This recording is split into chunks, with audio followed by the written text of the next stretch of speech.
الكريم أما بعد عن عبد الله بن مسعود رضي الله عنه قال قال رسول الله صلى الله عليه وسلم سباب المؤمن فسوق وقتاله كفر أو كما قال عليه الصلاة والسلام۔ محترم حضرات، سامعین اکرام، اللہ کا بے پناہ شکر و احسان ہے کہ اس نے ہمیں ایمان والا بنایا اور اس نے کرم یہ کیا کہ میرے سینہ کو اپنے قرآن کے لیے چن لیا۔ آج میں نے ایک بے حد ہی خاص موضوع کا انتخاب کیا ہے، اور وہ اس لیے کہ پہلے چند لوگ اس گناہ میں شامل تھے اور اب پورا سماج اس گناہ کو کرتا ہے۔ بچے ہو یا جوان ہو یا بوڑھے ہو، مرد ہو یا عورت ہو، تقریباً سب اس گناہ میں شامل ہے۔ اور سب سے حیرانی کی بات تو یہ ہے کہ اب لوگ اسے گناہ بھی نہیں سمجھتے۔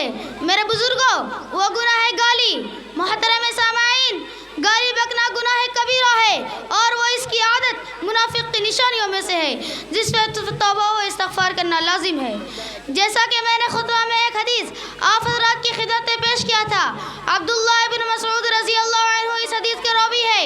وہ کہتے ہیں کہ اللہ کے رسول صلی اللہ علیہ وسلم نے ارشاد فرمایا، مومن کو گالی دینا فسق ہے، گناہ کبیرہ ہے، اور گناہ کبیرہ کا مطلب بڑا گناہ جو بغیر توبہ کے کبھی معاف نہیں ہوتا۔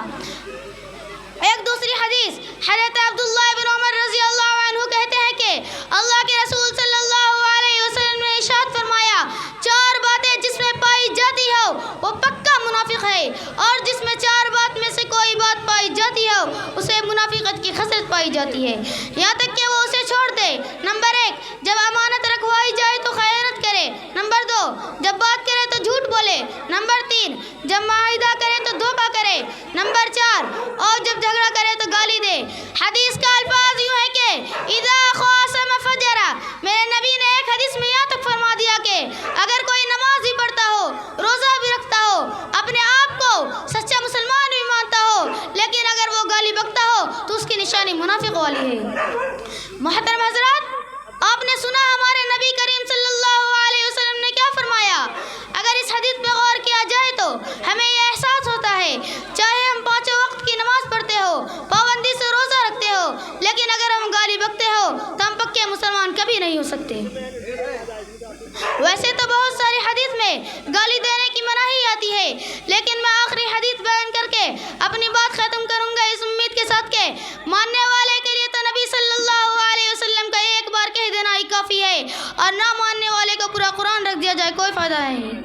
حدیث شریف کی ایک کتاب ہے مسلم شریف، اس میں ایک حدیث ہے عن ابی ہریرہ ان رسول اللہ صلی اللہ علیہ وسلم قال المتسابان ما قالا فعل البادی منہما حتی یعتدی المظلوم۔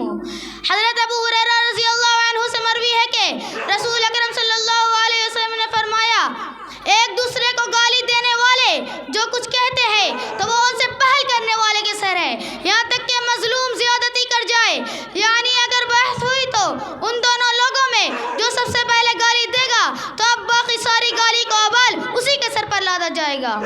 اس لیے ہمیں گالی جیسی بدبودار گناہ سے بچنا چاہیے، کیونکہ گالی سے ہیبت اور رعب ختم ہو جاتا ہے۔ سماج میں گالی گلوچ اور نوجوانوں کو گالی بکتے دیکھتا ہوں تو دل کہتا ہے کل تک جو جاباز تھے آج گالی باز ہے، لہٰذا جاباز مسلمان بنیے نہ گالی باز۔